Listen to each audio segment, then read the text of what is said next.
Et si ta manière d'aimer, de dépenser, de travailler et même de manger n'était pas un choix, mais une adaptation de ton système nerveux? C'est le sujet de l'épisode 8 de En relation. C'est un épisode pour celles qui veulent comprendre pourquoi elles réagissent comme elles réagissent, sans culpabilité, sans pathologiser, mais avec une clarté nouvelle.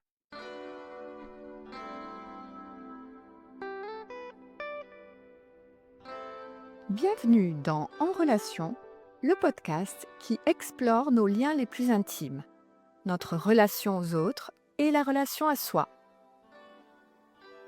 Je suis Anne Demanja, coach et thérapeute de la relation. Ce podcast est un espace pour comprendre les schémas relationnels, détricoter les croyances, dire au revoir à la culpabilité et réécrire notre histoire. Bienvenue dans cet épisode où je vais te parler de comment ton système d'attachement influence ta vie amoureuse, pourquoi ton travail réactive parfois tes blessures profondes et comment ton rapport à l'argent raconte ton besoin de sécurité et pourquoi ta relation à la nourriture n'a rien à voir avec la volonté. Ce n'est pas ton caractère, comme on a voulu te le faire croire. Ce n'est pas un manque de confiance. C'est ton système nerveux qui cherche la sécurité. Et la bonne nouvelle, c'est qu'il peut tout réapprendre à tout âge. Alors la dernière fois, dans l'épisode 7, nous avions parlé des styles d'attachement. Aujourd'hui, on va voir comment cet attachement va entraîner ton système nerveux depuis l'enfance et comment cette partie de toi ne cherche pas d'abord l'amour, mais la sécurité. Cet attachement, c'est pas une histoire psychologique abstraite. C'est vraiment un phénomène neurobiologique mesuré et documenté. Dans l'épisode 7, j'ai parlé de John Bowlby, le papa de l'attachement, qui l'a démontré en 1969, et Mary Ainsworth, qui l'a confirmé en 78 avec la situation étrange. Si tu veux en savoir plus à ce sujet, tu peux tout à fait faire tes recherches propres sur le net. Plus récemment, c'est le neuroscientifique Stephen Porges, avec la théorie polyvagale en 2011, qui a montré que notre système nerveux scanne en permanence, grâce à un phénomène qu'on appelle la neuroception, et c'est un scan en permanence de notre environnement à la recherche de signaux de sécurité. Par le regard, par la voix, par la présence, tout ça avec tous nos capteurs sensoriels qui sont dans les yeux, dans les oreilles bien entendu, mais aussi dans la peau, partout. Quand ces signaux ont été réguliers, eh bien l'enfant développe un système nerveux qui est capable de s'apaiser. Quand ils ont manqué, en revanche, eh ben, l'enfant développe des stratégies de survie. Tout ça, c'est complètement inconscient. C'est vraiment son système nerveux qui, en fait, développe des stratégies de survie.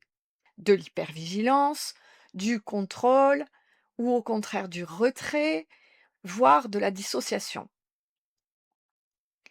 La différence maintenant avec ce que l'on savait de l'attachement dans les années 70, 80, même 90, c'est que, entre autres, le neuropsychologue Alan Score, qui a expliqué en 94 que le cerveau social se structure dans cette danse entre le parent et l'enfant, et Daniel Siegel ou Siegel suivant les accents, ajoute que le cerveau reste plastique toute la vie.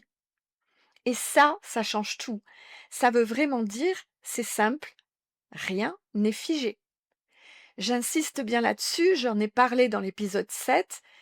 Quel que soit notre type d'attachement, à condition d'en avoir conscience et de faire confiance à son système nerveux et de l'entraîner et de le travailler, de le réguler, il est possible de faire bouger son style d'attachement. Alors je vais commencer par exemple, là, par donner des exemples concrets de l'impact, de l'influence de l'attachement, des styles d'attachement dans notre vie quotidienne, notre vie amoureuse, la vie au travail, notre façon de gérer notre argent et même notre façon d'appréhender la nourriture. Alors je vais démarrer par la vie amoureuse. Par exemple, dans mon cas, j'ai longtemps cru que si je faisais tout pour l'autre, pour mon conjoint, il resterait. Je donnais, j'anticipais, résultat, je me perdais beaucoup. Il m'a fallu beaucoup de temps pour réaliser que ce n'était pas de l'amour, c'était bien ma peur de l'abandon qui était déguisée en générosité. Et ça, c'est valable dans les relations amoureuses, comme dans les relations amicales, comme dans les relations parentales. L'attachement anxieux en amour cherche constamment une preuve, une présence, une confirmation. En fait, il ne cherche pas à aimer, il cherche à éviter de perdre. Je répète ça parce que c'est vraiment important. Il ne cherche pas à aimer, il cherche à éviter de perdre. L'attachement évitant, lui, au contraire, il va garder sa distance. Il semble autonome, il a l'habit de l'indépendant. En réalité, lui, sa peur, c'est la dépendance affective. C'est un petit peu l'extrême de l'attachement anxieux. Quant à l'attachement désorganisé, lui, il vit une alternance épuisante. Viens, pars, rassure-moi, mais ne m'approche pas trop. Chacun de ces comportements, bien entendu, n'est pas un défaut, hein. Ce sont des stratégies du système nerveux. Ce sont bien des tentatives de rester en sécurité. Ça, c'est très important à le comprendre parce que quand j'ai compris ça, ma culpabilité est tombée. Il a été alors possible de travailler sur ma régulation, sur ma sécurité, et ça a été possible de laisser entrer la compassion et de bouger dans ma sécurité intérieure. Dans le monde du travail, eh bien c'est un peu pareil. Dans ma vie professionnelle, j'ai longtemps cru qu'il fallait que je mérite ma place. Quand j'étais prof, je préparais mes cours comme si ma valeur en dépendait. Je travaillais trop. Les samedis, les dimanches, même les vacances et les jours fériés. Je m'épuisais. Et ça n'avait rien à voir avec la pédagogie, c'était vraiment mon attachement qui cherchait la sécurité à travers la performance, à travers la reconnaissance extérieure. Dans le monde pro, c'est exactement ça. Les profils anxieux s'investissent beaucoup, trop, se suradaptent, cherchent la reconnaissance, alors que les profils évitants vont garder le contrôle, vont fuir les feedbacks et rester à distance. Les profils désorganisés, eux, peuvent alterner l'hyper-engagement et l'effondrement. Ça n'est pas une question de volonté, c'est vraiment une question, là encore, de sécurité interne. Quand on rencontre enfin un cadre professionnel sécure, parce que oui, ça existe, un manager respectueux, si, ça existe, une équipe stable, ça existe aussi, et j'en ai heureusement connu dans des écoles, un environnement humain, et là encore, ça existe, le système nerveux peut se réguler. Il apprend, il se répare. Et parfois, un seul lien professionnel stable répare plus que des années à essayer tout seul. Alors, bien sûr, je schématise beaucoup, je ne rentre pas dans les détails, je reste en général. Bien sûr qu'il y a beaucoup de nuances à apporter, bien sûr que on pourrait rentrer beaucoup plus en détail et c'est ce que je fais dans les accompagnements individuels, hein. Mais je continue sur l'attachement et la relation à l'argent. Pendant longtemps, j'ai cru que gérer, gagner plus réglerait toutes mes peurs. En fait, la peur restait. Elle changeait juste de couleur. J'ai beaucoup contrôlé. Dans ma vie, j'ai beaucoup, beaucoup contrôlé. J'attendais, je repoussais les décisions, je pensais gérer mon budget. En réalité, c'était pas mon budget ni mon argent que je gérais, c'était vraiment mon insécurité. Parce que si l'argent est neutre, notre relation à l'argent, elle ne l'est pas. Cette relation-là, elle peut représenter de l'insécurité et c'est vraiment ça dont il est question.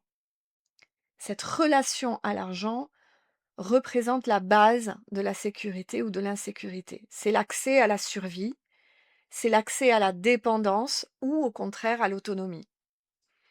Alors, on peut avoir des comportements où les anxieux peuvent dépenser pour combler, les évitants peuvent au contraire accumuler pour ne dépendre de personne, et les désorganisés peuvent osciller entre impulsivité et culpabilité.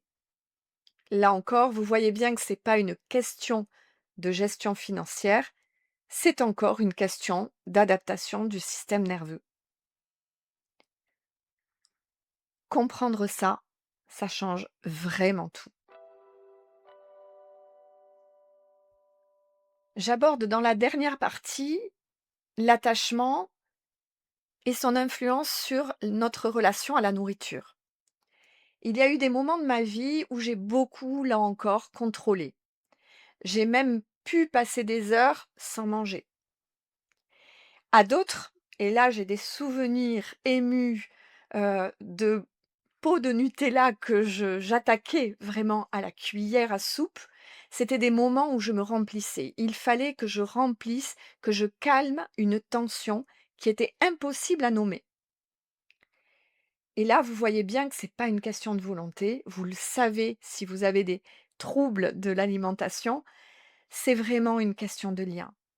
La nourriture, c'est vraiment notre tout premier attachement. La nourriture, c'est le lien avec la maman.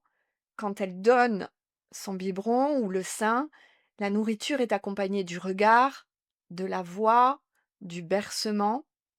Et quand ce premier lien est instable, la nourriture, elle devient une tentative de régulation. Attention, là encore, c'est pas un problème, c'est une stratégie. Le jour où j'ai vraiment compris ça, j'ai arrêté de me juger.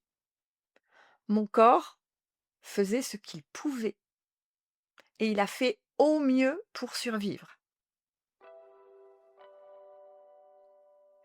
Alors, comment on répare tout ça? Eh bien d'abord, en observant, sans justification, sans minimiser, sans jugement, mais en regardant nos mécanismes comme des traces de survie. Ensuite, on peut chercher la co-régulation. La co-régulation, hein, c'est notre système nerveux qui apprend par contagion, comme un aimant. Il se calme au contact du calme. J'en ai beaucoup parlé dans la régulation émotionnelle des enfants dans l'épisode 6. La co-régulation, ça peut être une voix douce, un regard stable, une présence fiable qui devient un support de sécurité. Et puis petit à petit, ça s'apprend, ça, on se répare en devenant notre propre base de sécurité, en apprenant à revenir à soi, à écouter les signaux de notre corps, pardon, mais de notre cœur aussi d'ailleurs. On apprend à refuser l'urgence, à poser des limites, à dire non sans se trahir. C'est tout ça la réparation. C'est revenir à sa propre sécurité. Et là, maintenant, c'est ce que je vais vous proposer, juste quelques instants. Posez vos pieds bien au sol, sentez bien votre sol sous vos pieds. Sentez bien vos pieds sur le sol, il y a toujours un double support. Relâchez un peu la mâchoire, respirez. Ici, maintenant, sentez votre dos. Sentez votre ventre. Est-ce que ton corps peut descendre d'un cran? Juste un cran. Ce geste-là, c'est la réparation. C'est dire à ton système nerveux, tu es en sécurité maintenant.